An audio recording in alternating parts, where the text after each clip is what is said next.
your credit score, and that's what gives you your score, right? The most important factor is your payment history, right? Your payment history is 35% of your credit score. You get what I'm saying? So that's 35%. You don't want to miss any payments or have any late payments or things like that, because that is the most important factor of your credit score, is your payment history, right? Payment history is 35% of your score, right? Then number 2 is utilization, right? Utilization, there's a video about what utilization is, but utilization is also 30% of your credit score.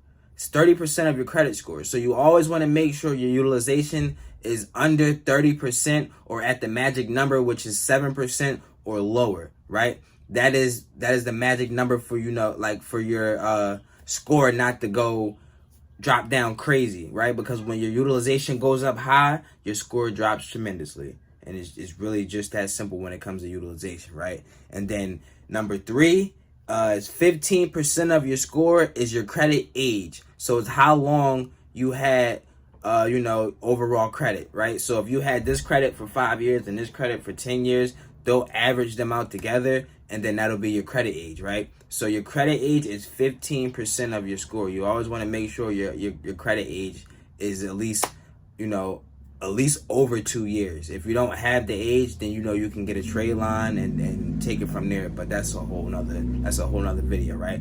The next is 10% is accounts. So how many accounts do you have in a mixture of your accounts? So 10% of your score is from a mixture of accounts. So you can have installment loans, credit cards, mortgages, auto loans, whatever the case may be. But 10% of your score is how many accounts do you have on your credit report. 10% of your score is how many accounts that you have on your credit report. And then the last 10% is new credit, which is inquiries, which means when you apply for something, whether you get approved or denied for it, you still get that inquiry, right? So you don't want to just be letting anybody run your credit whenever, and then you walk away with 50, 60 inquiries, because that's honestly a 50, 60 point drop from inquiries being ran. Inquiries are 10% of your credit score. So don't just let anybody run your credit. Know what you want to go get, know how to go get it, and then let them run your credit one time so that way you can get it. Plain and simple. See you guys in the next video.